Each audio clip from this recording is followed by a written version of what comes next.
Milli Məclis yodlaşdırılmamış duzların satışdan yığışdırılması haqqında qərar verməsinə baxmayaraq, bugünə qədər adı çəkilən qərarın həyata keçirilməsi ilə bağlı heç bir iş yerinə yetirilməyib.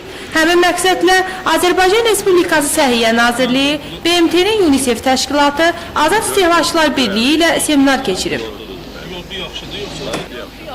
Seminarda bizim nümayəndələrdən təxminən 8 nəfər iştirak edib.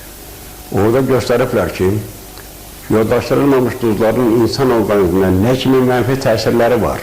O cümlədən bizə yodat və yodit verildi. Bu yodat və yodit vasitəsilə biz götürüb duzların tərkiblərini yoxluyuruq. Bu gördüyünüz bu iğnə və bu qaba duzu tökürük.